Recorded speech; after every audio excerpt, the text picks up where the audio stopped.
Hello and welcome to the Last Word on Spurs. We hope you're keeping all very, very safe and well. Thank you so much for joining us. It's that time of the week again. Yes, it's transfer time. No Jason McGovern, but I know he's watching somewhere with his hands over his eyes, or wherever you want to call it. Lyall already knows the drill, so I know Lyall will get that completely. Matty will know that as well. If you're listening to the show for the first time, you can find us on iTunes, we're on Spotify, we're across all major audio platforms. We're of course on Twitter at Last Word on Spurs. We're on Facebook and Instagram too. And delighted to be joined alongside me tonight by, he's becoming, very, very enjoyable on this show. He got lots of love when he was on for the Arsenal game. Who wasn't loving that Arsenal game? We've got the brilliant Matty Hayes back, runs a superb YouTube channel. Matty, how are you? Lovely to have you back on Last Word on Spurs. Thanks very much, Ricky. I appreciate the chance to come on here again. Pleasure to talk to Lyall as well. Yeah, look, I enjoyed that Arsenal game a lot, and there's not many things I enjoy more than that, but transfers is definitely one of them. So I'm looking forward to getting into the finer details. Yeah, we know it's high on your list, Matt. If anybody's been following your YouTube channel, which, like I say, you've been keeping us up to date pretty much daily with what's going on in all things Spurs. So, like I say, everybody enjoying that. And to Rob's comment there, Lyall has gone with the McQueen quiff. He has gone that, a lot of quiffs on this show, and it's always impressive quiffs. So we try and do our best. Lyall fitting in with a very special bunch on this Last Word on Spurs. And of course, listen, we've had Lyall on the show for, I'd say, like 6-7 years. Obviously, now we've gone on to YouTube as well. So delighted to have with us, of course, from Sky Sports, always joins us during a transfer window, the brilliant Lyall Thomas. Lyall, lovely to have you on Last Word on Spurs. How are you, firstly? Very well, thank you. Very well, yeah. As I was saying in the back room, fresh from a holiday a few weeks ago, ready to go with the window. So, yeah, a couple of weeks now into doing it properly. And, yeah, it's fun. It's going well. It's an enjoyable window. There's lots happening. So, enjoying it. Looking forward to it. No, we're looking forward to tonight, Lyall. It's funny because, obviously, this is where you have to wake up during the summer transfer window. And of course, all the time, there's just everything. Obviously, it feels like momentum is shifting. It's changing day by day. I think that's one of the most important things to say about a January or a summer transfer window, that what can become really relevant one day, the next day it changes. And it's a continuous changing cycle in the transfer window. So pleased to have you join us, Lyall. Always appreciate it being live. So thank you so much for your time. Lyall, for anybody that doesn't know, what you do in terms of the aspect of Sky Sports and what you cover. We're getting new listeners, viewers all the time. You want to give a bit of a background as to how you cover, obviously, the transfer window and, of course, your role at Sky Sports? Yeah, well, so my role is as officially assistant news editor, which I've been doing now for about 4 or 5 years, which is obviously a quite an important central role on the news desk. I've actually stepped up to news editor recently. So on a temporary basis, we've got some restructuring going on. So I've been doing the news editor job, so that's been good. And during the transfer window, I tend to sort of step out of the assistant news editor role onto a sort of bespoke transfer window news gathering desk. So I'm the sort of coordinator for that. So that's obviously working as a sort of focal point for all our reporters and all our investigations that go into the transfer window on all the clubs. But obviously, like any journalist, I have strong contacts around certain clubs. Spurs are one of them, and have been for many, many years. And that's obviously what's made us cross paths in the past and brought us all together on the Last Word on Spurs here. So it's like family now, isn't it? It is like family, yeah. It is. And like I say, always delighted, Lyall, that you give us your time to join us. Now, we must say, and obviously lots of listeners and viewers will know this, that we've been absolutely delighted over the course of the season to be sponsored by the Beavertown Corner Pin. That's the Beavertown Bang opposite the South Stand. No doubt we're doing some great content down there during the summer we've got planned. And of course, last season we had some great home win away games down there. Of course, we had the Man City win.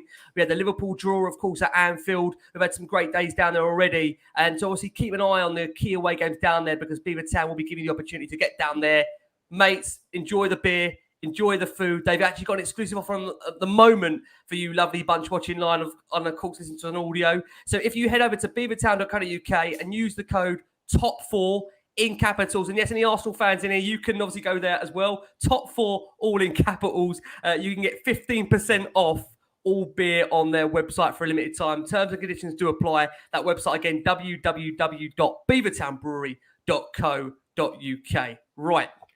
It is transfer time. It is time to get into the summer transfer window. And I can already people say, when's the next signing? I must just obviously refrain. We're the 22nd of June. Spurs have already got 3 signings over the line. This is renowned for a club that doesn't do their business early. They've got 3 over the line. So I think the first question, Lyall, from me to you is, of course, that we've had a mad campaign 2022-21 season, which ended with Spurs securing Champions League football. I think many will say at one point didn't look likely. In came Conte, and Spurs under him simply galvanised themselves, got themselves under some form of control towards the end of the season, and nailed top 4. So far this summer, we've seen Ivan Perisic come in, Fraser Forster, and most recently, Yves Bissouma as well. What have you made so far, Lyall, of Spurs' summer transfer window? Well, it's been quite refreshing, hasn't it? I think for everybody, for early business to be done in such a flurry. I mean, I think the best thing to do is to compare it to where we were a year ago and what we were talking about a year ago at the start of the summer last year. I mean, Spurs were managerless, effectively rudderless in many ways. It sort of reached rock bottom, I think, hadn't it, from a Spurs fan's point of view? The hierarchy, the ownership, the chairman. Their reputations were at an all-time low. There was protests outside the grounds towards the end of last season. Any out was the hashtag. It wasn't hashtag Bissouma or hashtag Perisic at the time, was it? It was anything but that. So if you compare things to where they were a year ago, well, it's been quite a remarkable turnaround. And obviously, a lot has happened in the space of a year to make that happen. But I mean, the fact that we've had 3 signings already is a sign of a number of things. I think, obviously, the fact that Tottenham are better organised than they were a year ago. They've got new staff. Fabio Paratici is obviously driving things forward as the sporting director. So, that helps. That's his remit. That's what he's there to concentrate on. Whereas it was in the hands of the chairman and Steve Hitchen before. So, that is quite an important aspect. And I think the other important reason and why we've had a flurry of early activity is that I think Antonio Conte was very clear very quickly after he came into the club exactly what was wrong at Tottenham and exactly what Tottenham needed to do in many aspects, in the technical aspect and the attitude and the mindset, the philosophy of the club, but also in terms of recruitment and the squad. So you have to really say that Tottenham's recruitment plans are already, what should we say, 6-7 months already in the making. I mean, they were already doing work in January to try and bring players in there and, working on players in January and between January and now for the summer. Now, obviously 2 of the players they've brought in are free transfers. So, there's only been one actual deal that's been done, and that's the deal for Bissouma at Brighton. But all the legwork that's gone in to those deals has been done over the last sort of 4 or 5 months. So that's why they've been much easier to conclude quite quickly. So that's a good thing, but obviously still early doors yet, still early in the window, only a few weeks old, and lots to do, lots more signings they want to bring in. I expect at least 3 more. So lots of work to do still. Nice one. In terms of those. Yeah, in terms of those 3 signings, one thing that's going to be extremely important is the £150 million investment from Enoch. We got that news about a month ago. I'm still struggling to believe it. But look, it's clear that the club, as needed, are backing Antonio Conte. We know the various different positions that they're going to target. We keep hearing left centre back and right wing back, centre midfielder, and a striker as the key priorities in the squad. Do you think they still remain the key priorities, or has anything changed over the last few weeks? Well, you mentioned central midfield, didn't you? So that's one thing that's changed. The central midfield has come in. So Bissouma's come in. So I'd say that's the central midfield recruitment done. I would expect the four choices will be Højbjerg, Bissouma, Bentancur, and Oliver Skip. So that one's done. And as you mentioned before, I think the next priorities are right wing back, left centre back, and another forward, definitely. And then I think others will depend on some outgoings. There's obviously some players that need to leave. There's sort of a handful really that need to go. Obviously, with people like Ndombele and Lo Celso, still technically being Tottenham players and needing to find new clubs again. And Bissouma's come in, so Harry Winks' future is obviously very much up in the air, and he's allowed to find another club. And there's been some developments on that, obviously, this week.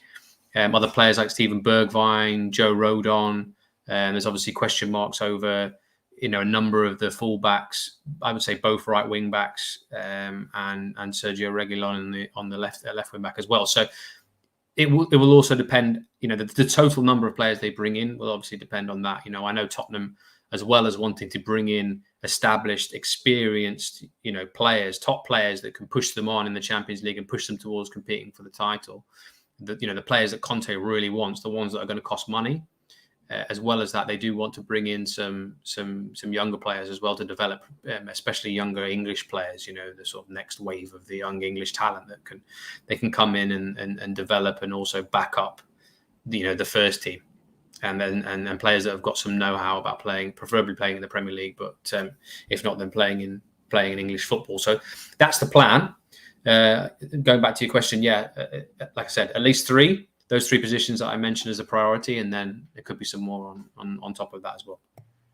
Okay, just for the sake of listeners and viewers that are probably wondering how we're going to do the running order for the show. So we're going to probably go with the most bigger stories that have been running through the course of the last few weeks, and then we will go from defence to attack. Now, I think obviously you referenced there, Lyall, that for you feel Spurs' midfield business is essentially complete. The four central midfielders that obviously stands at Basuma, Højbjerg, Skip, and Bentancur.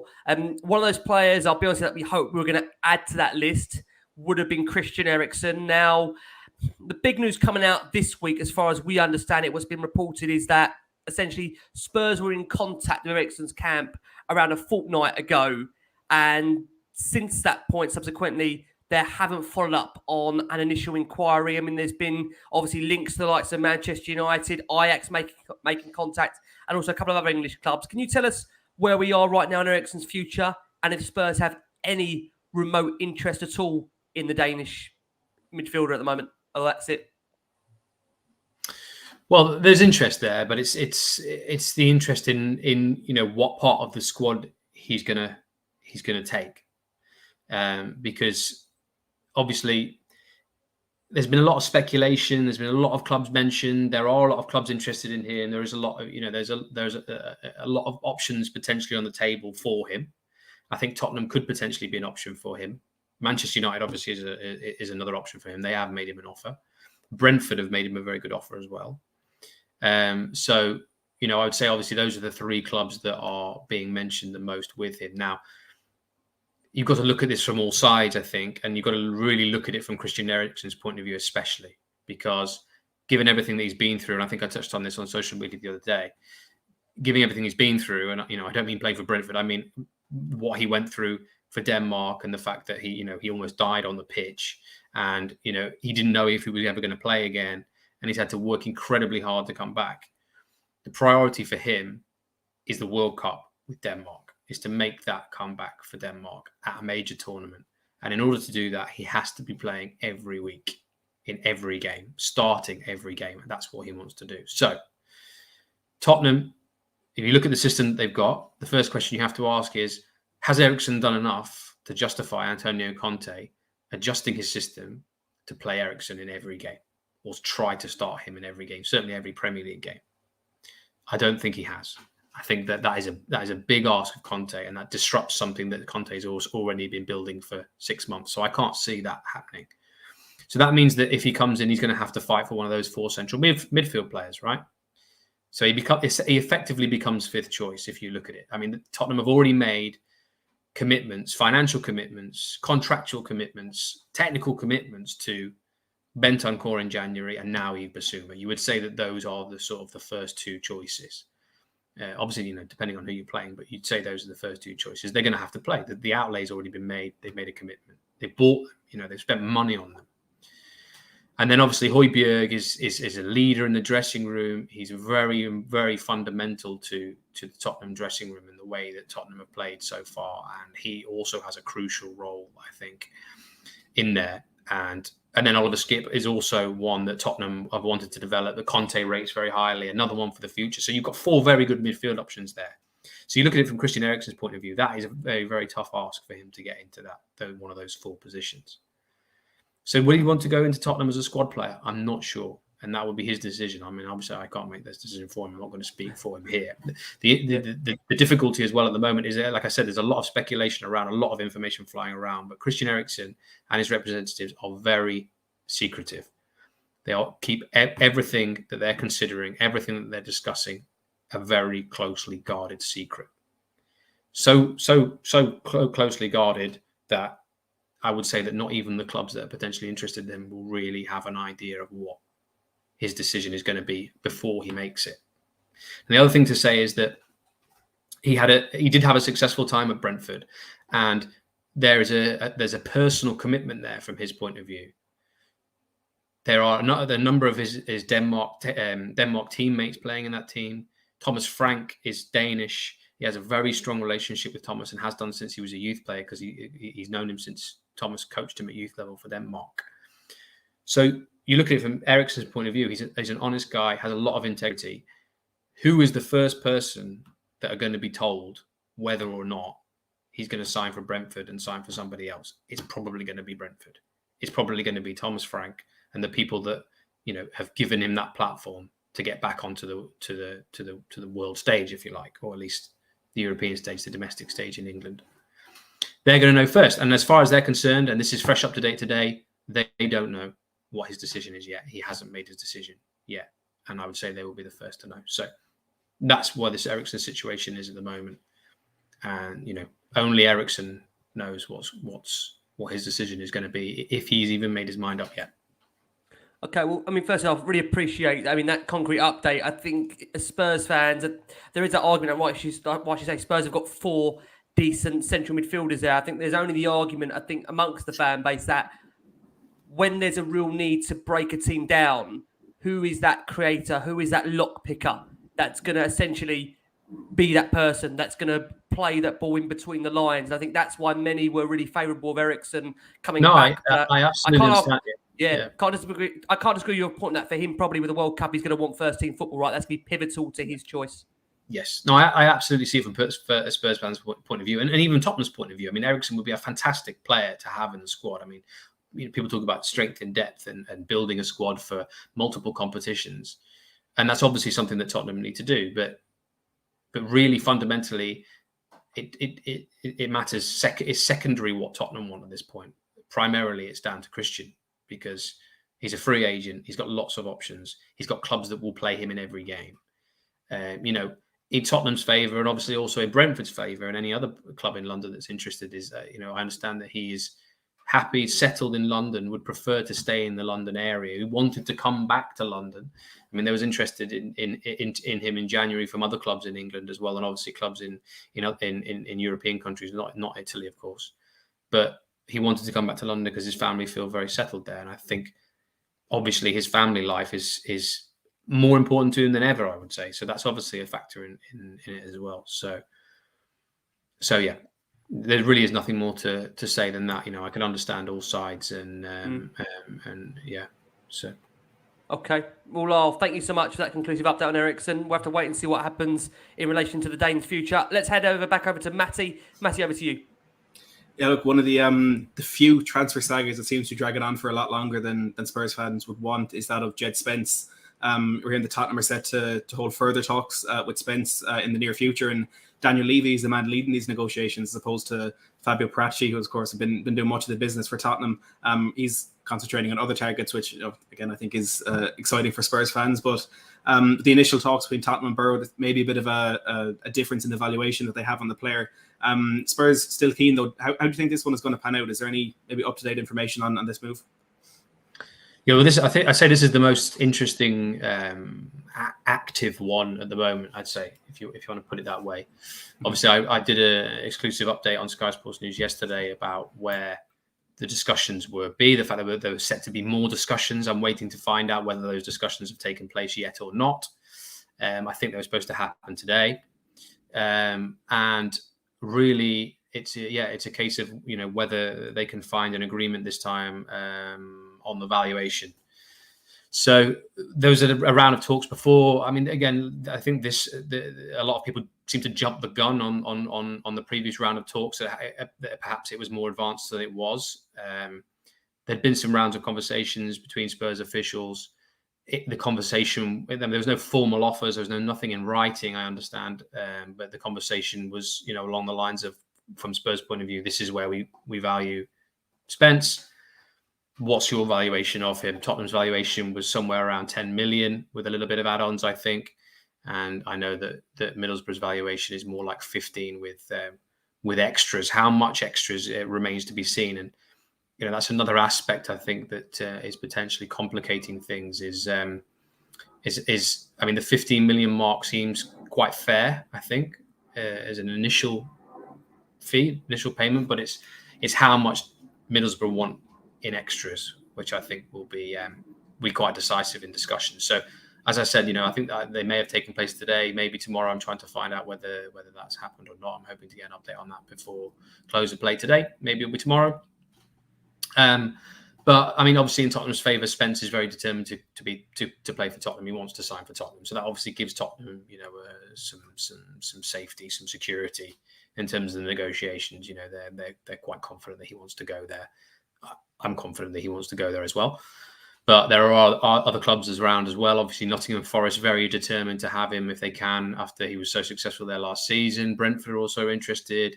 There's clubs abroad, clubs in Germany that have watched him. I mean, I've done a few reports on him this season. Even Bayern Munich were watching him this season, and I know they had some sort of initial, what should we say, conversations, but more like indirect conversations with Middlesbrough. What do you think of Spence? Well, how far do you think he can go? How much do you think you would want for him? That kind of thing. So I don't think Bayern Munich are going to follow that up this summer. I haven't heard that they are, but that's sort of how highly rated Spence is as a sort of young English, the next sort of wave of young English talent, young England right wing back. I think what I do know is that as I touched on before, Tottenham do want to sign some, as a club, they want to sign some more young talent, young English talent. So he's one that they want to. You could say if they have a list of young English talent, he would probably be the top of that list to bring in. So he's very much a club one. I think that they've managed to convince Conte is a good idea, and I think Conte is definitely on board with it. I think if you look at Spence, technically he fits that Conte sort of player. Very physically good going forward, quick, dynamic, athletic. Direct, and very confident in himself as well, I'm told. So I think he's got a good future ahead of him, and it would be a good signing for Spurs. But again, there's still work to do.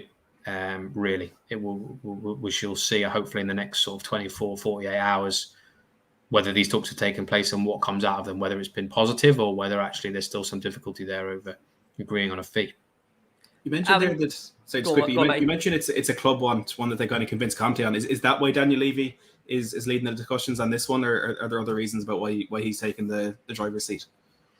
I think so. I think it just makes sense, doesn't it? I think, again, if you want to maximize the assets that you have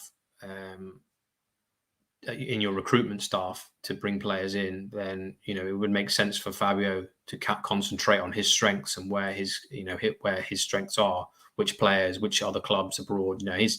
He's all about bringing in the big players that Conte wants, the ones that are going to move Tottenham into a top team to battle for trophies.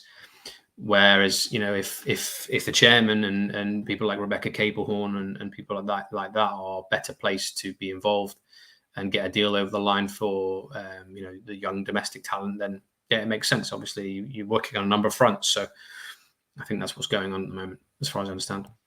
Okay, Lyall, appreciate it as always. Next player that, again, speculation over his future, really hotting up, and that is Raphinha, the Leeds United winger.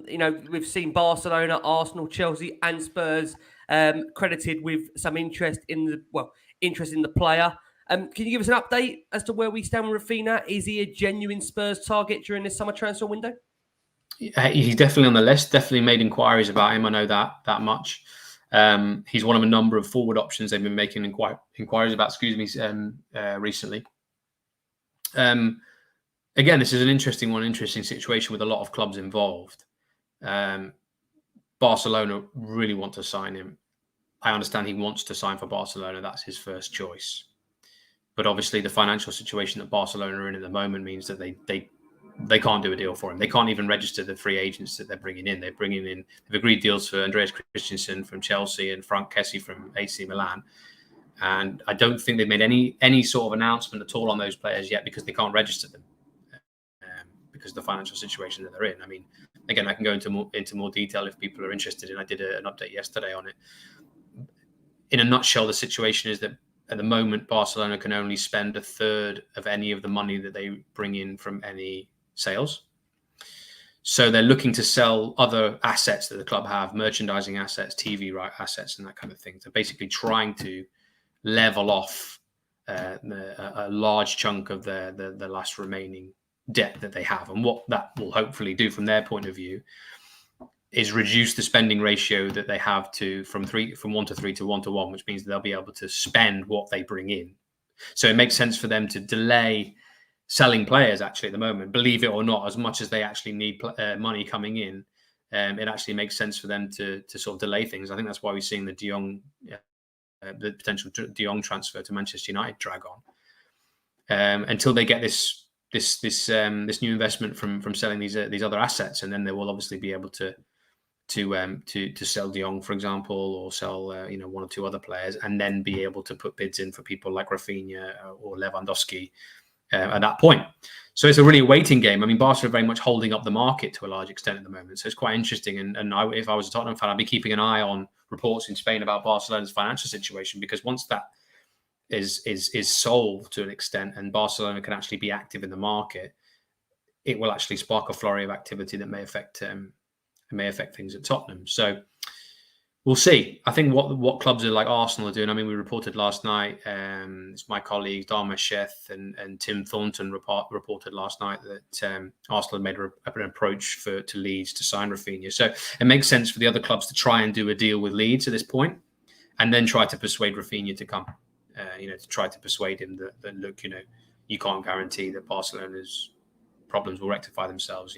Are you so sure that Barcelona will be able to come in for you? They're obviously looking to take advantage of the situation, this sort of waiting game that's going on at Barcelona, and try and do deals now. So whether Tottenham will make an approach or not, I don't know yet. Like I said, he's not the only forward option they've been looking at, but they do really like him, and he is high on the list. So again, that's one to sort of look at over the next sort of few days and weeks to see if Tottenham make that approach to Leeds as well, and really try to go head to head for Arsenal. Obviously, we also understand that they're trying to go head to head with Arsenal for Gabriel Jesus as well. So that will also have an effect on, I think, what happens with Rafinha either way.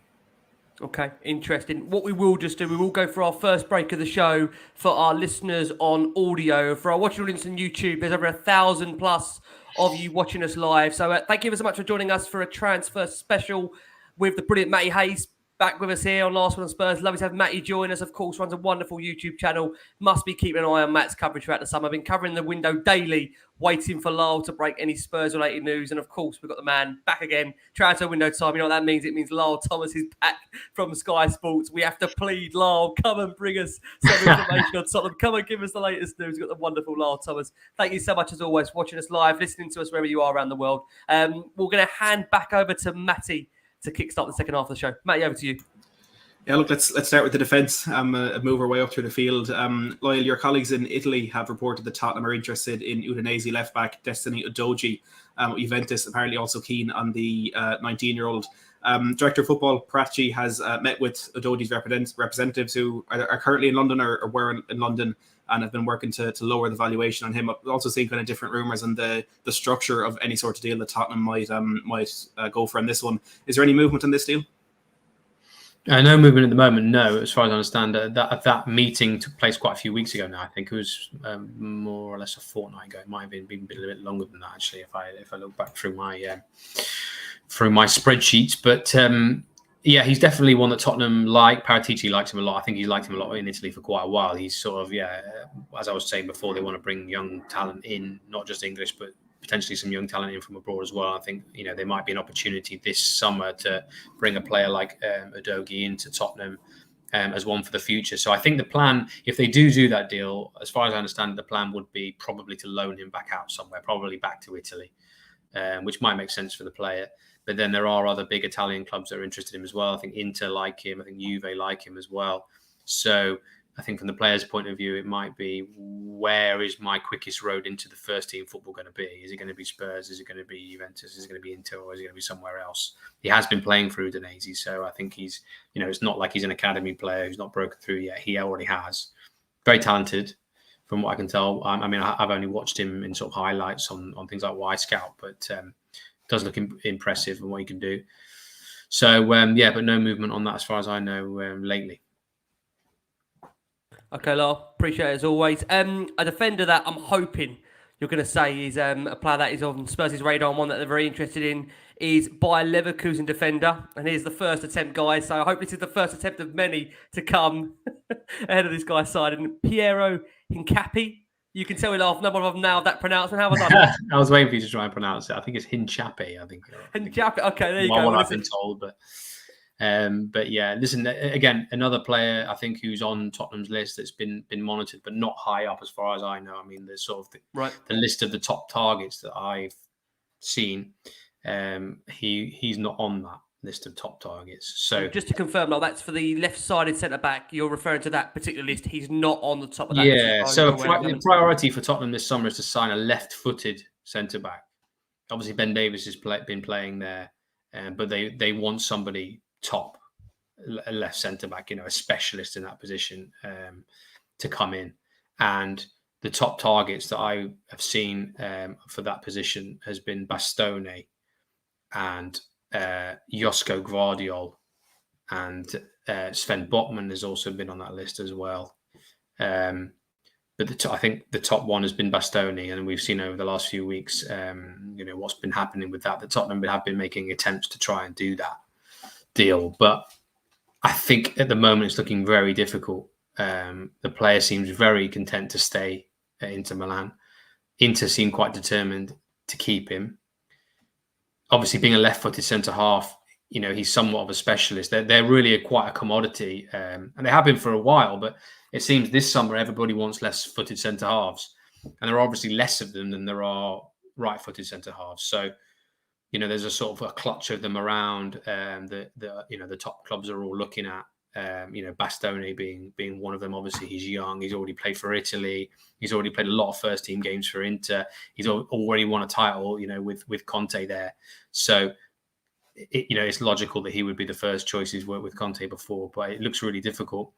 So I'd keep an eye on Gvardiol now, really, to see if Tottenham push ahead for that one. I'm not aware of where that situation is. Again, he's going to be expensive. Again, he's instrumental to his club. So again, that won't be an easy one to do. Botman is obviously a little bit more, there's a bit more, shall we say, room to get that one done. I think Lyall are sort of ready to take a deal on Botman. There's been a lot of interest in him recently. Newcastle have been trying very hard to get him.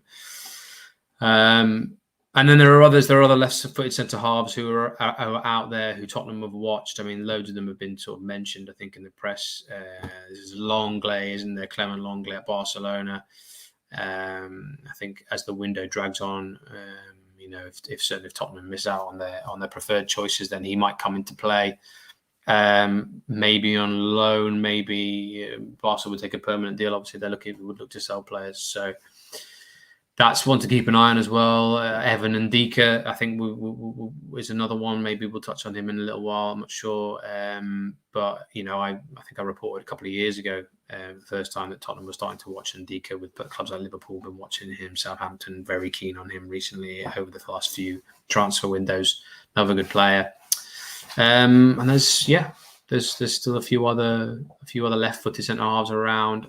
Nathan Ake at Manchester City. I mean, conclusively, I can't say that Manchester City are prepared to sell Ake, but there are some reports out there from credible journalists that suggest that they might be. So who knows if there's a bit of a leeway on Ake. Obviously, Tottenham, I think, were interested in Ake when he went to City. So perhaps he's a name to look out for again further down the line in the summer. So yeah, that's the situation with the left centre-backs as far as I understand at this point.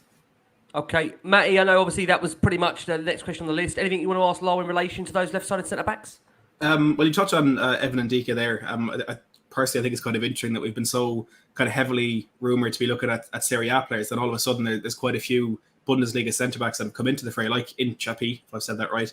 Nico Schlotterbeck, like Ricky mentioned on our list earlier in the season. Of course, he's going to Borussia Dortmund, but Evan Ndika is that one that actually could materialise? I think that's top of the list, or should we be looking at other targets? And as well, if you could touch on Gleison Bremers, who I know has been mentioned quite a bit throughout Tottenham's window. Evan Ndika, I don't think he's at the top. I think it's more likely he would be one they would look at if they were to miss out on targets 1, 2, 3, because he's not quite as established and not quite. I don't think he's as good as people like. I mean, Gvardiol's been exceptional, the Croatian, and then you've got and then Bastoni, obviously, I think is the preferred choice. Botman is a monster, huge guy. He's done great at Lille. Came through Ajax's academy. Who was the one you mentioned? Gleison Bremer. So I think Gleison. Well, the first thing about him is he's right-footed. So he would play in the right centre back position or the middle centre back position, I think, rather than the left centre back position, which is obviously less of a priority for Spurs. I mean, his representatives. He does have English representation, and they do have. Quite a strong relationship with Spurs, so that is in Spurs' favour. But I actually should have touched on before when we were talking about Bastoni that I think Inter are actually more willing to do a deal for Milan Skriniar than they are for Bastoni. I think he's the one that they're now prepared to sell. I think they've said to him in previous windows that I think he's asked to go in previous windows and they've not let him. And I think now's the right time. And he is definitely on Tottenham's list and has been on Tottenham's list for a long time, Milan Skriniar. But again, right-footed, so less of a priority, and it seems there's widespread reports out there again from credible people that he's got PSG as an option. So I think that's more likely to be his destination once they've done what they need to do with the managerial situation in replacing Pochettino. So I think that covers the ones that you asked. I really Torres, Lyall? Anything worth again? Yes, another left-footed one. Yes, that's the one I was thinking of. Another one that Spurs have watched a lot. Man United reportedly interested in him as well. So another one to watch for. But I think he's not. Again, he's not the preferred choice. I think he's on the list. I think he's not. From what I've seen of Torres, I think he's just a little bit more slight, not quite as big and imposing and physical as Conte likes centre backs to be. He's great on the ball. Fantastic ball playing centre half. I mean, been great for Spain, but I think physically he's not as proficient as other targets that Conte would prefer to have. So, that's how I would describe the situation around Pau Torres. But listen, there's plenty of names there on the market, plenty to look at. So yeah. And I think there is another centre back that we've not mentioned actually. The Spurs are interested in. That's Mark Waite at Crystal Palace. Okay. But again, I think that's what I touched on before. Is more of a sort of a young star of the future. I know he's had a season, hasn't he, now at Crystal Palace, so he's a bit more established than that. But I think he's more sort of for the future in a few more years. So whether Tottenham would look to push that now or maybe leave him where he is for another season and then do it further down the line is maybe more possible. Would you be surprised, Lyall, if Spurs saw the left centre-back that wasn't one of the names that we've said on this show so far in the last 5 minutes or so? Would you be surprised? Or do you think those are the players they're looking at and it's going to most likely be one of those group? I would be very surprised if it wasn't one of those, because those are the players that I've seen on the list that I've seen. So okay. I'd be very surprised, but who knows? I mean, I know which a lot of my job is sort of scouting and researching players, so I'm aware of who's out there on the world stage, on the European stage, and who is ready to play for Tottenham at a high level, who isn't. And I can't really think of anybody else that we've not mentioned who's left-footed, who could do that. I'm trying to think if there is anyone else. There's a very good one at Monaco, left-footed centre-half at Monaco, actually. I've got his name written down. Badiashile. Badiashile, that's the one. Badiashile. Yeah, he's another good sort of young one up and coming. But again, I don't think he's quite ready for Spurs, Badiashile. He's another left one that people talk about. This is the player they want to bring in, right? It's going to be a guy that's going to come into that starting 11, essentially. It's going to be a first-team player. Yeah. Yeah, I think you're obviously looking at somebody who's going to partner with Dyer and Christian Romero. Yeah, Yeah. you're looking. Couple of Somebody shouts can from play on the Roger. A couple of shouts from Roger Ibanez. I think he's over in, I think, Roma. Might potentially be Roma. That's another name that's just come up. But, I mean, again, we'll just wait to see Lyall on that. Appreciate, as always, that conclusive list on the left-sided centre-back. Let's hand back over to Matty. Over to you, Matt. Gabriel Jesus, one of the many Brazilian forwards that Tottenham are being linked with at the moment. He's seemingly in the middle of a tug of war between Tottenham and Arsenal. I think there's been reports from within the Arsenal side of things that there may have been developments in that recently. But personally, where do you see Jesus ending up at the end of this window? Well, that's another very interesting one at the moment, actually, I would say. I mean, as far as I understand it, he's quite keen to work with Mikel Arteta again, because obviously he worked with him at City when Arteta was number 2 to Guardiola. They've got quite a good relationship, as I understand it. So I think he would be quite keen to go there. And obviously, if he went to Arsenal, he would be almost certainly first choice. I think he would be more the sort of the star of their attack. Obviously, Aubameyang's gone, Lacazette has gone, and Nketiah signed a new contract, and they're keen to push him on as well. But I think he would be leading the line, wouldn't he? Probably every week for Arsenal. Would he be doing that at Spurs? I'm not so sure. I mean, Tottenham have got their front three, I think, pretty much cemented down now, haven't they? I mean, obviously they need other options. They need strength in depth, as we already said. But from Gabriel Jesus' point of view, he's got more of his work cut out, hasn't he? Trying to break into Tottenham's team certainly ahead of Kane.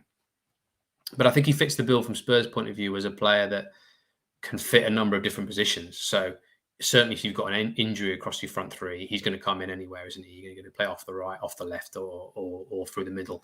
And he would be able to play instead of Kane if Kane was to get injured, of course. And he would obviously be able to play with Kane when Conte wants that versatility to switch to more of a 3-5-2. Jesus would be able to play up there with him. Obviously, Tottenham have got Champions League football as well to persuade him with. So it's going to be interesting to see where Jesus prefers to go. Whether he really backs himself at this point in his career to challenge those front three players at Spurs and get into the team, or whether he fancies more of a sort of an assured place every week at Arsenal. So, yeah, let's see. Okay.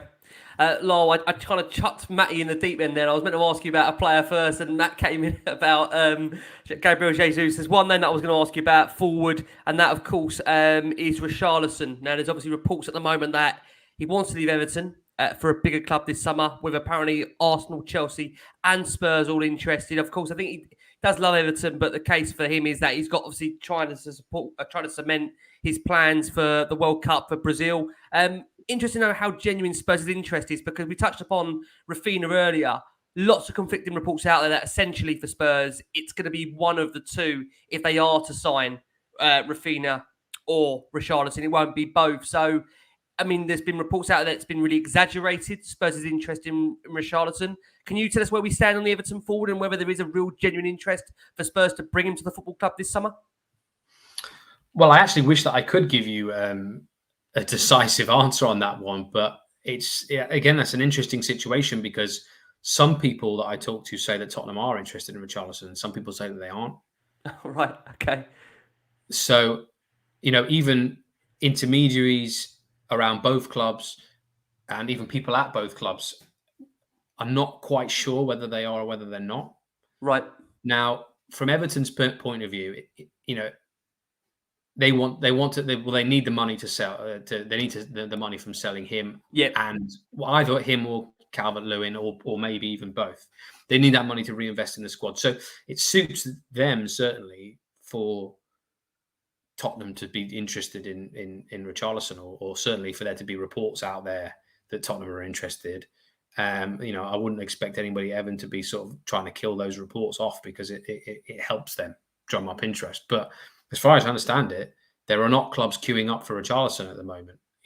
Everton are quite keen to do a deal, and clubs do know that. But, well, here we are, and it hasn't transpired. It hasn't transpired yet. So, an interesting one, really interesting one to see and to get a conclusive answer on that. certainly he's not the only Everton player that Spurs do like. There Okay. are Would you tell us any names, Lyall, or is that just a kind of teaser there with a popcorn? not at the moment. Okay, all right, fine. Right, I mean, I wouldn't want to hang my hat on anybody yet, but well, I think what ties into that probably, and I wasn't going to do this, but it kind of makes sense maybe to ask because of the nature of the fact that tonight we've seen reports that Harry Winks is reportedly in talks with Everton. Is there opportunity to combine those deals there? If that's an opportunity, but obviously you say there with Richarlison, you've just heard conflicting reports from both sides of the intermediaries, right? So it's probably difficult for you to say if those deals could be entwined, essentially.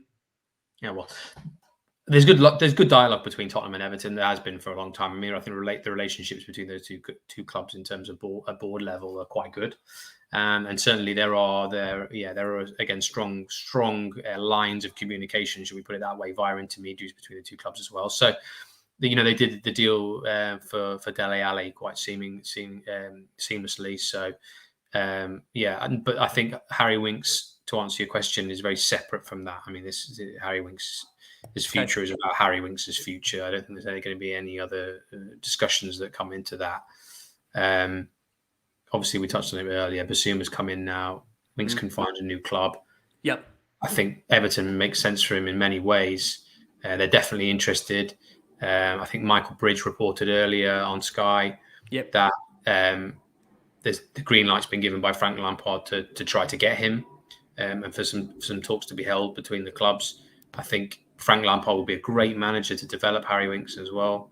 Obviously as an ex-midfielder, I think if anybody can sort of restore Harry's confidence and his ability, then it would be somebody like Frank. And young English players, they like working with English managers, especially English managers that have played for England, because I think they feel like they understand them a little bit better than a lot of other managers do. So I think that's another reason why Lampard would be quite an attractive pull. There have been other clubs interested in Harry Winks as well. In previous windows, clubs like Palace, I think, and Aston Villa. But I think at the moment, all the information seems to be about Everton. So again, another one to watch. I think over the next few days and into next week. Obviously, we're seeing things moving on a little bit quicker now, as I said, because Bissouma came in last Friday. Yeah. Okay. Just to reference, Matty's got the question about Lautaro and Dybala. So Matty's going to be doing that in a second. It's pretty much maybe the boring one for you first, Lyle. Sorry about this, but obviously speedy forwards at Spurs have been linked with once again in this summer transfer window. Maybe one is obviously Adama Traore. The other name also Alan Saint-Maximin of Newcastle. Any truth in those two being anywhere near towards the top of Spurs' list this summer so far?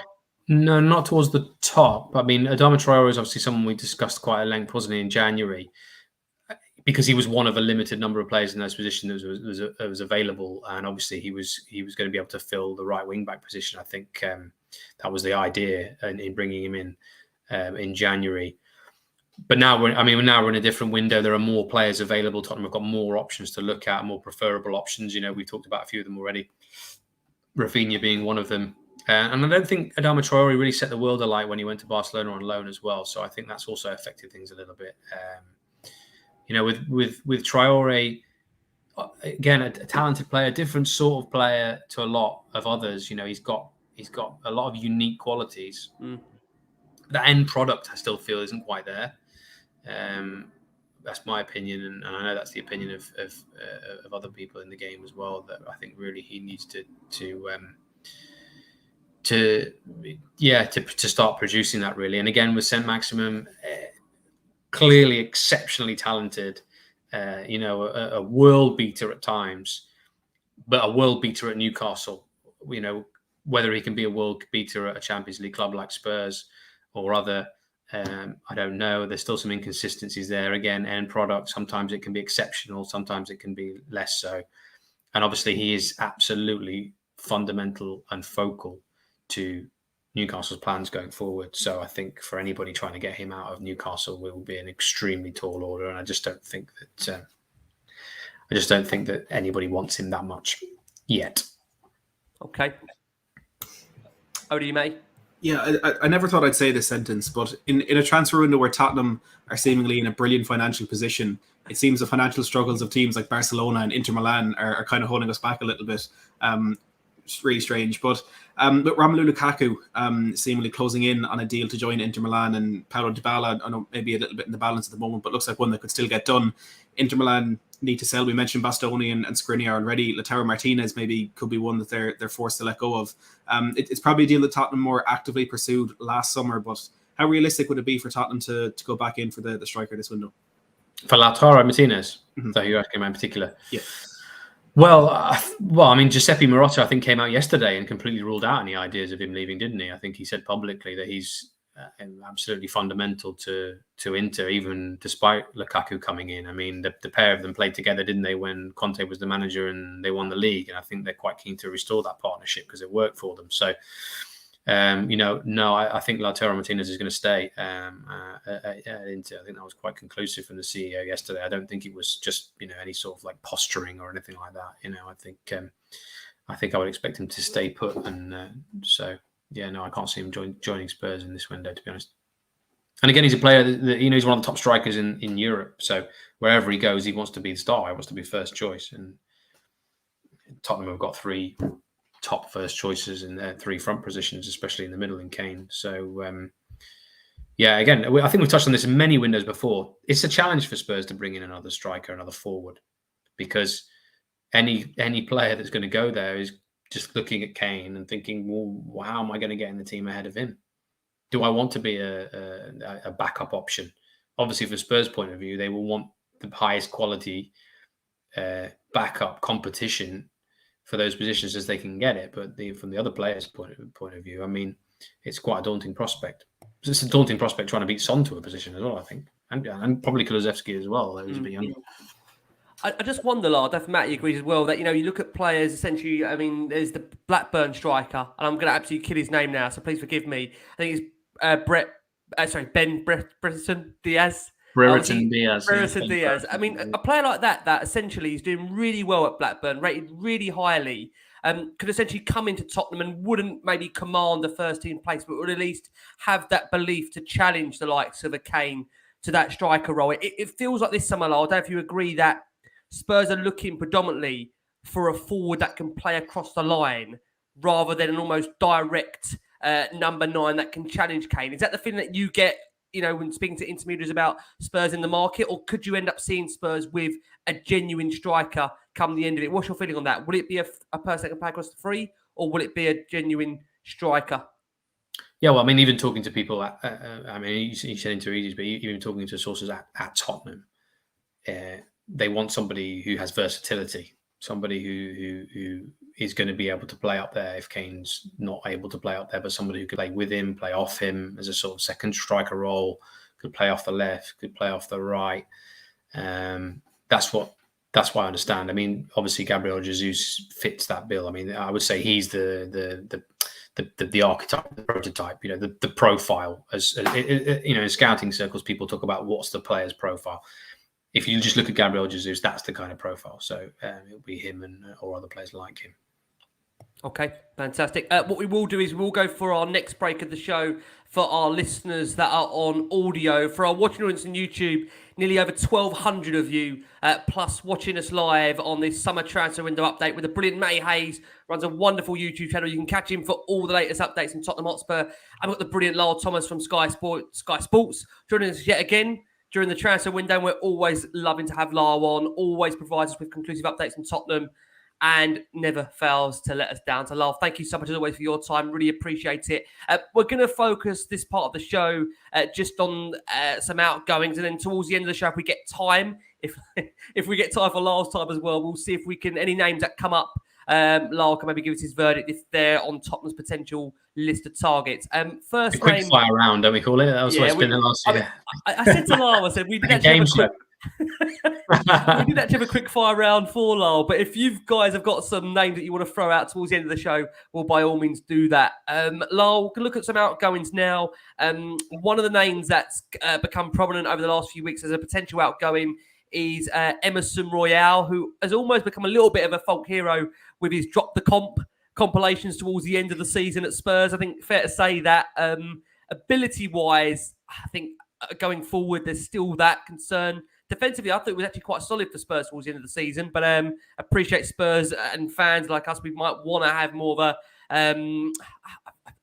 a raiding fullback like a Jed Spence potentially.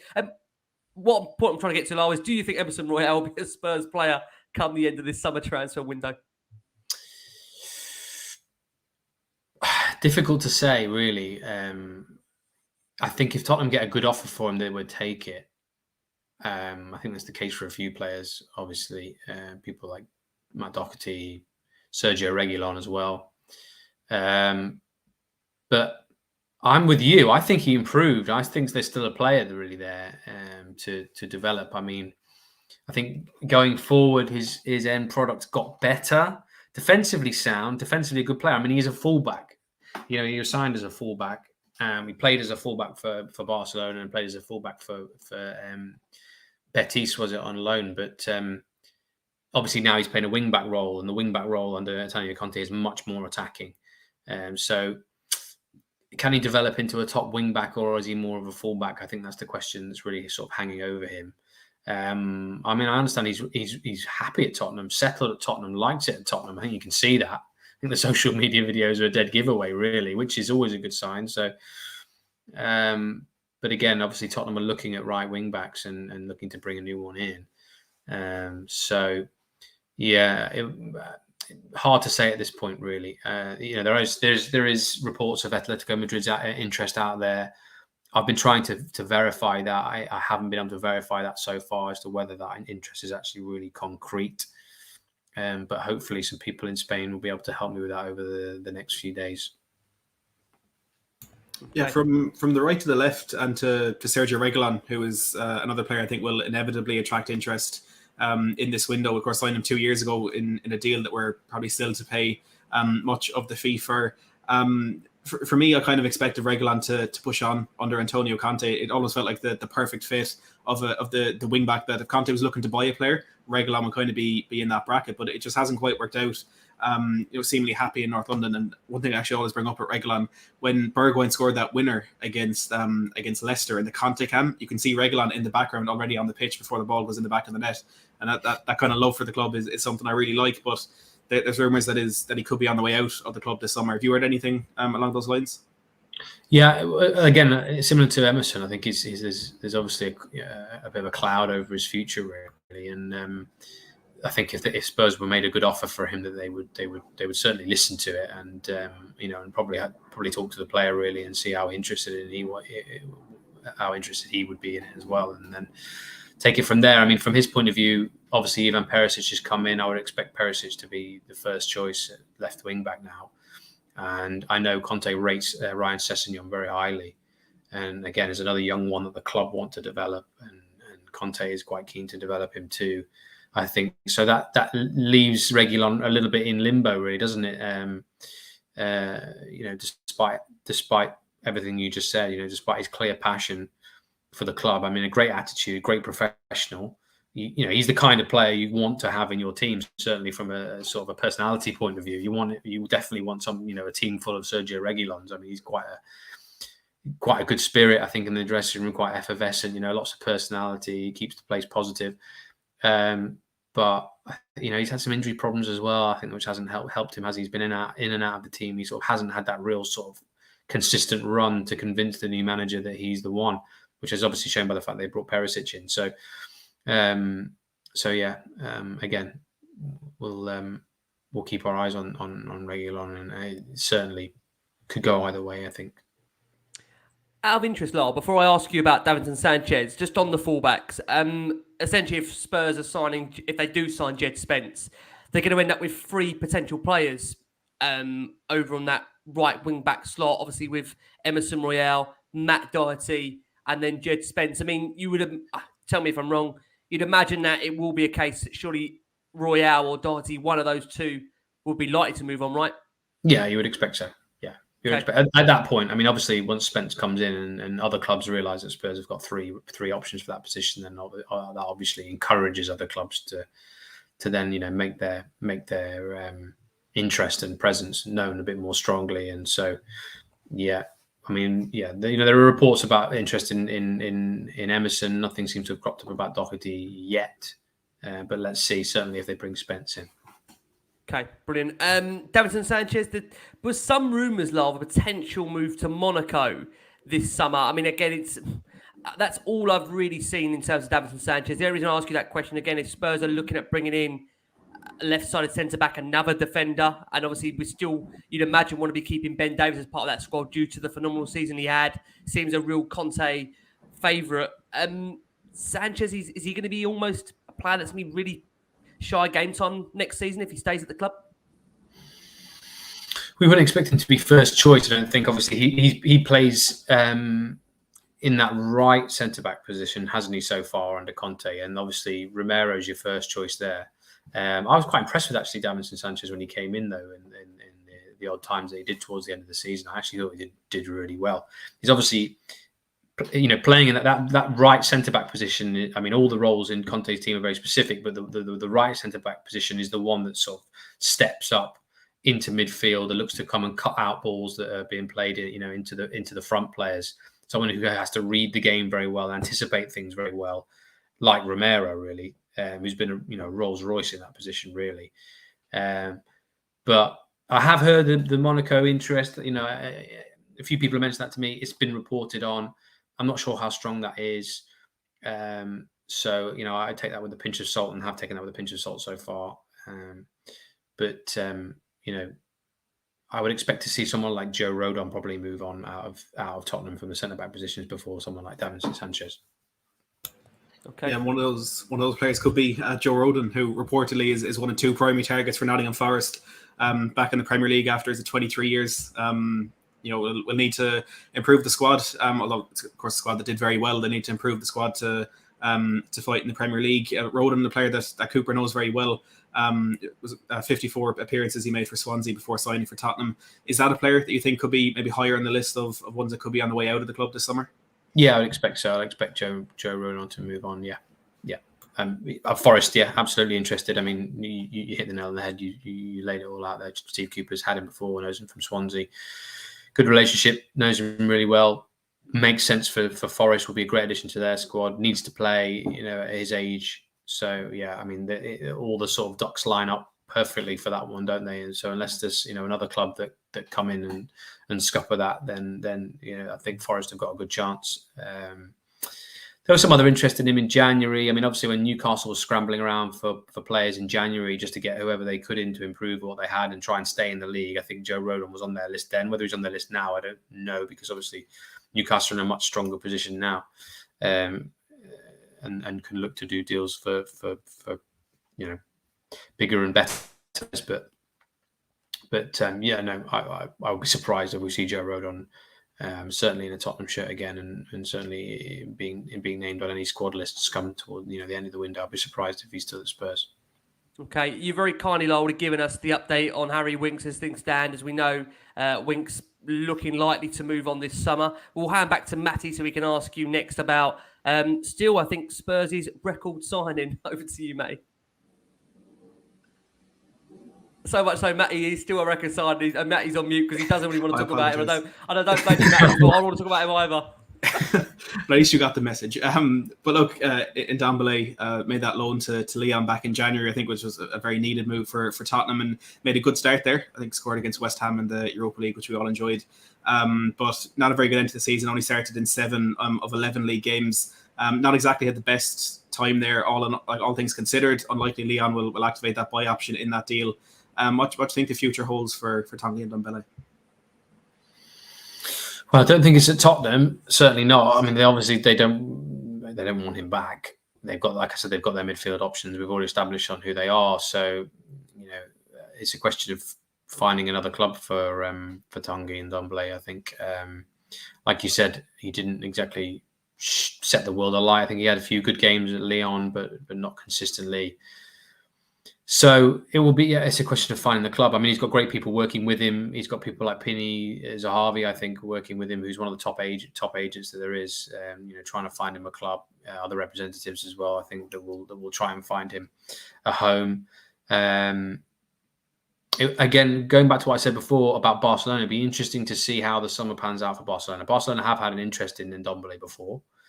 So if we get to the point later on in the summer where Barcelona have sold De Jong, for example, and commit funds to new front players like Rafinha or Lewandowski, players like that, and they're struggling for more money and are starting to look at loan options, especially in midfield, with De Jong having gone, perhaps that's something that Tanguy might think that he's worth waiting around to see if that happens, to see if someone like a Barcelona comes out of the woodwork for him.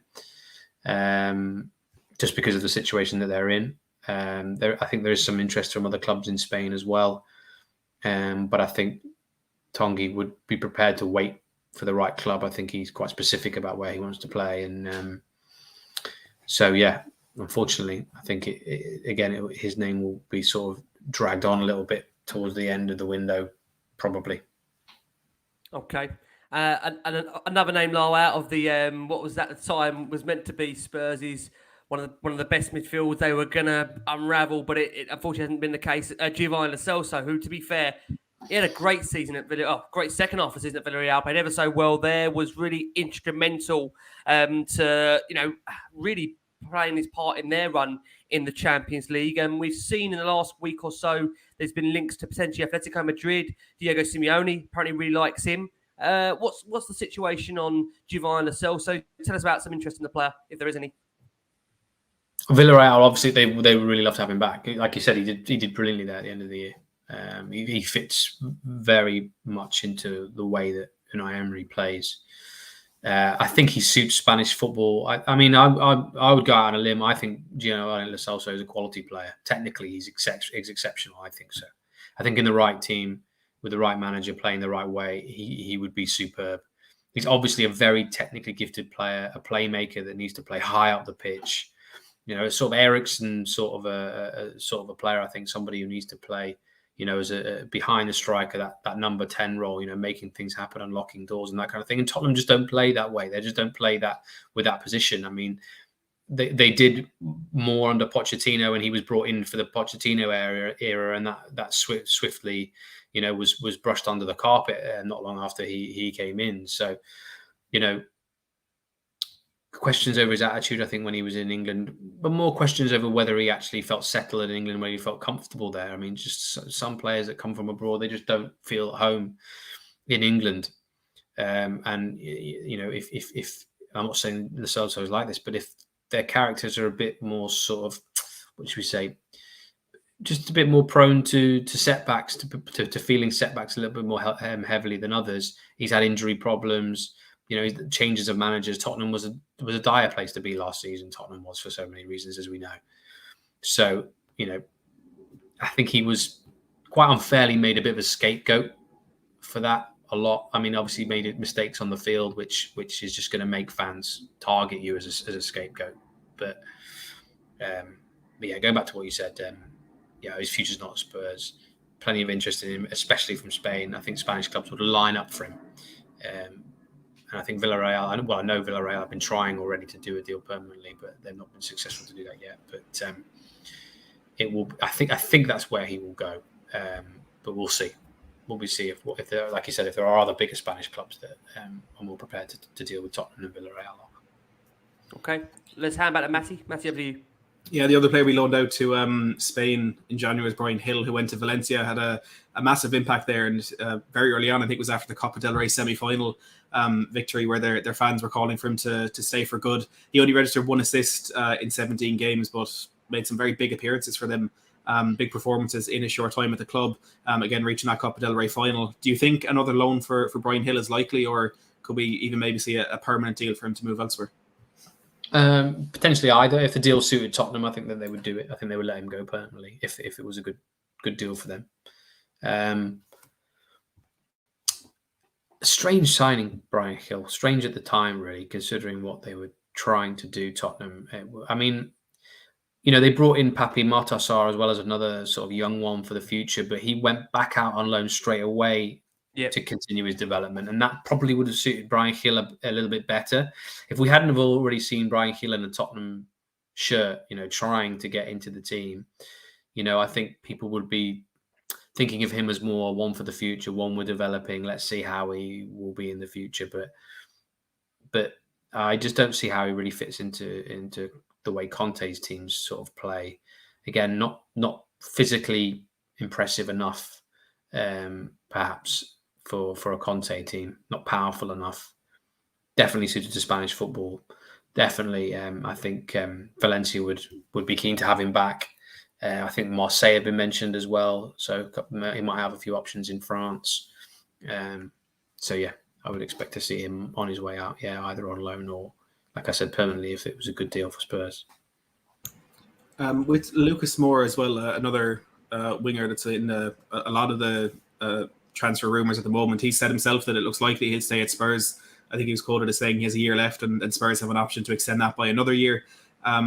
Joined back in 2018, hasn't really been the biggest superstar for us, but he's definitely been a fantastic servant and served off the greatest moment in Tottenham's recent history that I've watched. Do you expect any sort of surprise move for him over the summer, or is it just seeing out that contract for him at this point? Well, yeah, he obviously made the comments that he has. It's quite clear that he's settled. I think he likes it in Tottenham, even though he's sort of been a bit more of a bit part player under Conte. I think he's very settled there at his stage in his career. I know he likes London a lot. Again, another good presence in the dressing room, even though he hasn't played. I understand. I mean, Steven Bergwijn is the one that's close to leaving in the forward options. So I think until Spurs were to bring somebody else in, I think they would be loath to allow Moura to move on, because obviously if Bergwijn goes, that leaves them short of options until they bring in at least another one. And I think still Moura has got a part to play, a bit part to play. But certainly if Conte wants to play the 3-5-2, or certainly wants to move to that system towards the end of a match to try and pinch another goal if they need one, if they're drawing or losing, then Moura is somebody that he would obviously look to try and unlock things.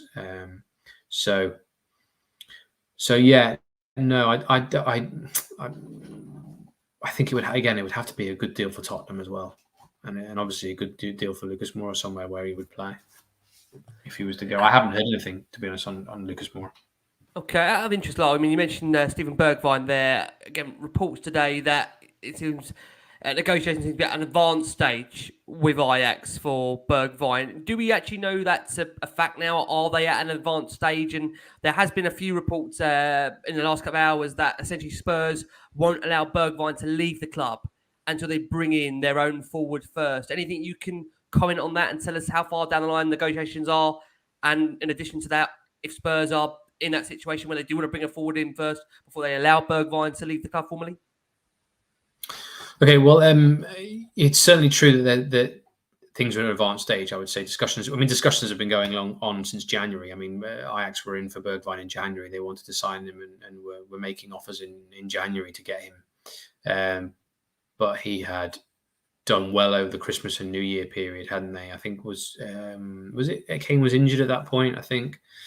And he was exceptional. Obviously, won the game at Leicester, and there was a point where just before Christmas, I think, where quite a lot of players were out with COVID, and Bergwijn and Conte were actually able to work more closely together on the training ground, and he actually impressed Conte, and Conte was ready to use him, and did do. But then I think Bergwijn got a knock as well, which sort of hindered that run in the team. But obviously, now is the time for him to go. I think obviously Spurs are prepared to do it if the price is right. They want to get value on the investment that they put in for him. I think Tottenham see him as somebody who could still go somewhere and be a big player and emerge as a big player. He's obviously very talented, so they want to make sure that potential is recognised in the value that they get for him. I'm not aware that it's dependent on another one coming in. But certainly, what's going on with Bergwijn at the moment is coinciding with Tottenham sort of upping their inquiries for forward players in similar positions. So it wouldn't surprise me if it was one in, one out quite quickly in that regard. But which way, I wouldn't necessarily be able to say whether it will be Bergwijn out, then one in, or one in and then Bergwijn out. On the point of Harry Kane, Spurs are understood to remain hopeful of maybe extending that contract there. Do you know if there's been any progress on those talks? Not that I'm aware of. I don't think it's one that anybody's in a rush to do. He's still got years left, and also I think recruitment and in the team and the squad and the window is the priority now. It's what's the Tottenham squad going to look like come September the 1st, and I think then it would be something that everybody would look at a bit more closely then. Okay, cool. I must just say, we're going to open the. There's still over 1,100 people watching us live. We're going to open the floodgates. God, for Lars mentions. Any names? Come on then. Any names you want to throw in before we'll give everyone a couple of minutes to throw their names in. Quick fire round coming. Before I we'll do the quick fire round. Just final question I'm going to ask Lyall. So feel free. Names come in and we'll collect them and we'll throw them at Lyall in a second. Lyall, how many players more do you think Spurs will sign during this summer transfer window? Would you expect that end number to be 3 over the line at the moment? How many more additions do you think were going to be added to that by the end of the window? I would be very surprised if there isn't another 3 before the end of the window. And then I think anything on top of that really is a bonus.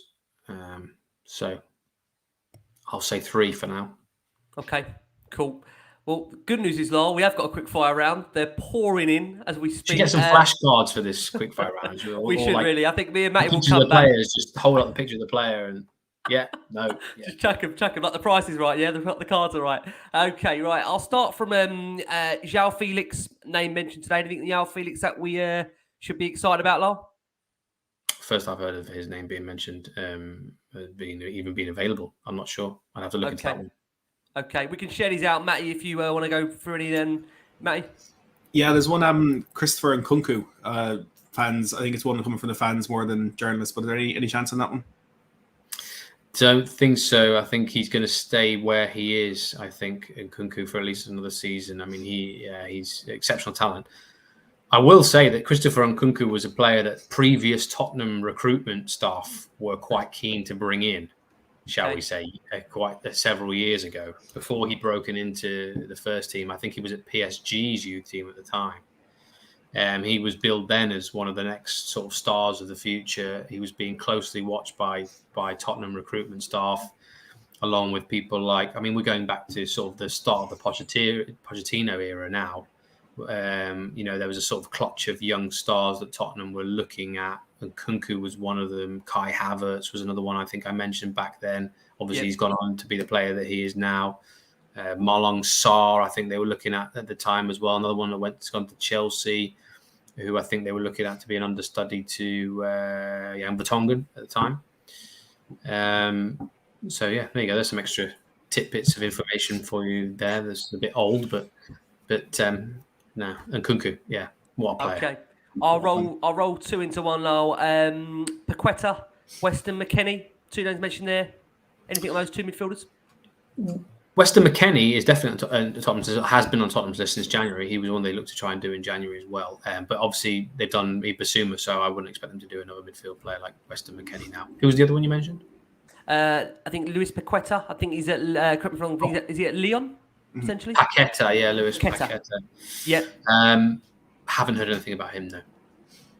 Okay, fine. Adrian's got a list here. Adrian's got a short list here. Paqueta, Zelensky, Sesco Fofana, Zanio, Depay, Belotti. Now I do think I feel like these names I've asked you years back. I've been like this last 7 or 8 years on shows with you. These names have come up. Just go through every squad at every Champions League team, shall we? So or you can go back and listen to the last 7 or 8 Last Word on Spurs, which Lyall has been on over the last 7 years. Yeah, exactly. Please refer to previous Last Word on Spurs. Yeah. We've both definitely aced since then, I can tell you.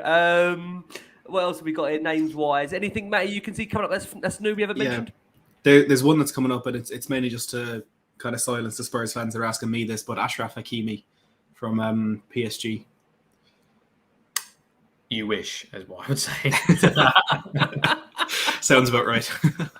Okay, fine. I think there's Zabani that's been mentioned. I think Ukrainian fullback. Anything on him, Lyall, that you've heard, Zabani? I'm not aware of him, no. Okay, fine. Well, I think, guys, listen, there's Sterling, Iniacho there. I think, Lyall, you can probably shut those down fairly quickly, right? Sterling and Iniacho, those 2?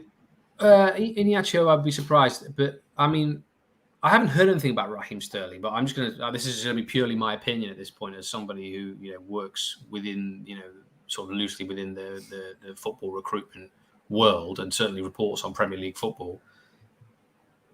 Raheem Sterling is potentially available for Manchester City. Why aren't Tottenham interested in him if they are? I mean, I haven't heard if they are or whether they aren't. But if I was Tottenham, I would be trying to sign Raheem Sterling personally. Okay, that good player. That's all I'll say to that at the moment. Yeah, I don't know if you're going to reel any more. Are you going to reel any more names off? I was going to ask you, Lyall, just for our confidence levels, please tell us that we're not interested in Amrabat for this summer. You're lucky. All the midfield options I say have been done. So That's the first time I've been happy to hear Lyall say midfield options are full because Amrabat can't get in. When it was Eriksen earlier, I was devastated. Now it's Amrabat. Well, exactly. Yeah, if Eriksen would struggle to get in, I think Amrabat would struggle to get in. Fantastic, Matt. Anything you want to add there at all? Yeah, there's a few right back names coming in the chat there. Adrian with another list. I think he's going list by position. I love it.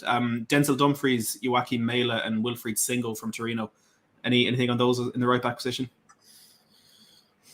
Singo's been watched, yes, because he's one that I think the Paratici has sort of been keeping an eye on for quite a while in Italy.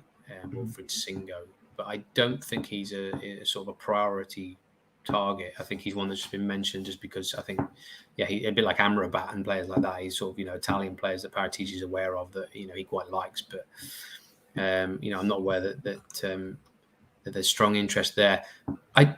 The one that I should mention, but only because I was previously aware that Spurs were looking at him, but I'm not aware that they're looking at him again this summer, is the Brazilian wing-back Dodo at Shakhtar Donetsk. Now, Fiorentina are in discussions to sign him now, and I think it looks quite solid that he will go there. Okay. But he's another right wing-back that I know Spurs have looked at in the past, another good one. I mean, listen, there's a couple of names that I can mention as well that we haven't mentioned. If you want me to, again, that are sort of on the list, shall we say? We love names. I think they've been out there already. I mean, and Jack Harrison, Leeds, is one that they like a lot. For example, again, is another young player to develop who could come in and sort of back up and challenge a little bit and has that Premier League know-how. I think he's done well at Leeds despite their struggles. Jack Harrison, obviously ex-Man City youth player, so he's got that bit of pedigree about him as well. He's one to mention.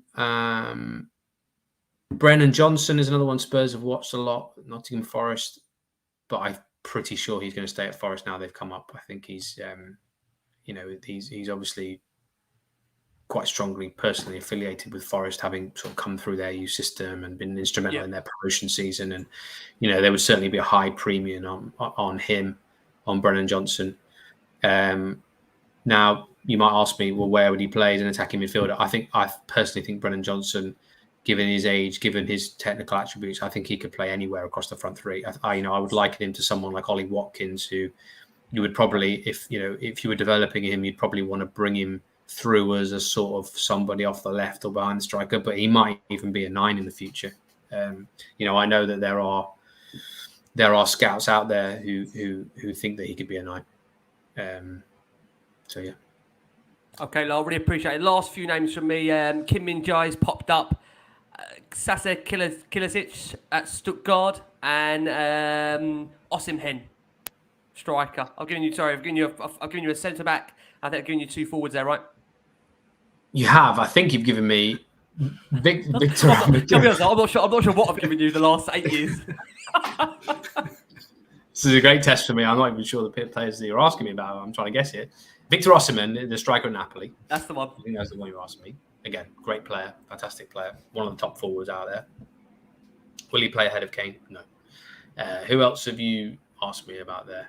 Is that Stuttgart? Sasa Kaladzic. Yeah, that's the one. Yep. Another good player. I think he's got the potential to move to a German team. I think he's on the list of. Yeah, I think some people got Bayern Munich. That's what you mentioned. To replace Bayern. Yep. And the other player you asked me about was a centre half, Kim Min-jae. Yeah, Kim Min-jae. He was someone that the Spurs were looking at a few transfer windows ago. I think it was Jose Mourinho's first summer. They were looking at him when he was playing in China. And he moved to Fenerbahce, didn't he? He's very big physical player, huge guy. I think I can't remember what his nickname is, the Mountain or something like that. I can't remember. He's very physically imposing, South Korean. He was quite keen on that move to Spurs at the time, and what I was told quite interestingly is that I think he got into some sort of friction with the Chinese club that he was at, and obviously, in China they're very big on etiquette and doing things the right way. And so if you want to leave, a club, you have to be professional and respectful about it. And I think that they were a bit unhappy with him at the time. And what I was told was, you're just not leaving now because interesting. Because they didn't see that from him. So that fell through at that particular time, and then he ended up going to Fenerbahce. But I'm not aware that Tottenham are trying to do now. Okay, fine, fair. I think for the sake of Lyall, I know that it's just popped up. Yuri Tielemans over at Leicester. That's probably that will be the final name. Tielemans at Leicester. Anything there, Lyall? Well, that hasn't really been on radar, has it? Really for Tottenham? Tielemans. Well, I've said so far. Yeah. No, I've said. Tottenham like him. They really like him as a club. They really like him. I know Daniel Levy really likes him. Because they tried to do him, I think, before he went to Leicester from Monaco. Okay. I think they were looking at doing it then. Interesting. I'm not sure exactly what happened, or at least they made some inquiries about him. I think in the January before he went to Leicester. I think again, I have to go back over what happened, but like I said, the centre midfield options are done. The commitments, the financial, the promises, the technical stuff, it's all been made to Bentancur and Bissouma now. May I just say, actually, to finish off that little segment, or even to finish the podcast at this point, Bissouma is a fantastic signing for Tottenham. He's a fantastic signing for Tottenham. I've watched him for a long time. I was watching clips of him when he was at Lille. I know that Tottenham were watching him then as well. I reported it as much at the time that he was one of the options that they were considering. When definitely mentioned him now on our shows. 100% you mentioned him years ago. Yeah. He was on sort of the top. I would say the top 5 at the time, but I think they just didn't quite. He was ready for that leap, but he's been fantastic at Brighton. I mean, I was at one of the Brighton games at the Tottenham Hotspur Stadium, the FA Cup game, and he came on as a sub, I think, and I think the game was already gone. Spurs had already won the game, but so I just spent most of my time watching him, and he just did some things that were just fantastic. That were, he would just beat a few Spurs players in midfield. He dominated in the midfield in the Premier League games as well against Spurs, and really caused Tottenham a lot of problems. And I think he's going to be a real good signing for Tottenham next year. Really good. Well, I think, Lyall, like I say, we've used up all our credits. I think Lyall was giving us every name under the book that we nearly started making them up towards the end there. So I must just say, firstly, sounded like it. From my mouth, it always sounds like it, Lyall, to be honest with you. When Matty says it doesn't sound like it, I must say, Matty Hayes, running a wonderful YouTube channel. Matty, thank you so much for your time on Last Word on Spurs. I'm going to get Matty on throughout the course of the summer and into next season. Matt, thank you so much for this summer transfer window update. Of course, got to check your channel out. Tell us where we can find it for the daily updates on Spurs. Yeah, again, look, always an absolute pleasure coming on here, Ricky, and chatting with you as well, Lyall. My channel is Matt Hayes Tottenham Blog, very creatively named, just talking transfers at the moment. I've actually just got Lyall, your colleague Michael Bridge will be on the channel next week to talk transfers again, so that'll be a Bridgie's very a fantastic guy. You'll enjoy talking to Bridgie. Yeah, I actually did a show with him earlier in the window. We recorded the day Tottenham announced the investment, and I posted the day after. But the announcement came in the middle, so we had a very, very out-of-date 24-hour show, but it was still a fantastic show nonetheless. So I'd appreciate any support over there. Ricky, always a pleasure coming on here with you. Absolutely, mate. Always a pleasure. Love having you on Last Word on Spurs. And Lyall, thank you so much for all your time. And people didn't know this. Last Word on Spurs and Lyall's relationship goes back. How many years, Lyall, is this now? Were you seven years? Could be, yeah. Could be 7 years. It's been a wild journey. Lyall, thank you so much, mate, for all your time. Where can everybody find wonderful content, the wonderful work you do? Oh, Sky Sports News, Channel 409. You know where it is. Well, you should do by now. So tune in. Sky Sports News, Channel 409, skysports.com. Obviously on my Twitter, at Sky Sports Lyall, you can find me there. That's my professional account. That's where all my work goes. And yeah, I mean, the place really to be is the Transfer Centre blog a lot of the time on Sky Sports digital platforms. That is where a lot of our transfer content goes. That's the sort of central focus point. It's almost always, especially during the transfer window, the most visited page on our service. I mean, there's literally millions of people tuning into that. So yeah, Superb. Lyall, thank you so much Pleasure. for your time. An hour No, thank you, Ricky. time. Honestly, I appreciate it. It's good, always good to chat to you guys. Always enjoy it. Always is, Lyall. And I have to point, I do throw so many names at you. By now, Lyall Oh, it's knows he's used to it. It is fun. We've got 3 over the line already. It makes me laugh. People saying, "Well, when are Spurs going to do more business?" We've had 3 over the line. We're in the middle of June. We've recorded with Lyall. We've sort of done nothing, and Lyall tells us at the end of the window, like, guys. Yeah, exactly. Normally I'm saying 1, maybe 2. Now I've said 3, and more. Lyall, there's times you've said 0 to me, and then we've had to be like, and what happened? There was 0. It was 0. Yeah, it was 0, unfortunately. But listen, we're expecting more. Lyall reckons there's more. We'll try and get Lyall back on, of course, throughout the summer and last one on Spurs. Hope it's going to be a really exciting time. So from Matty, from Lyall, from myself, guys, please subscribe. Please like the show. Keep safe, keep well. And as always,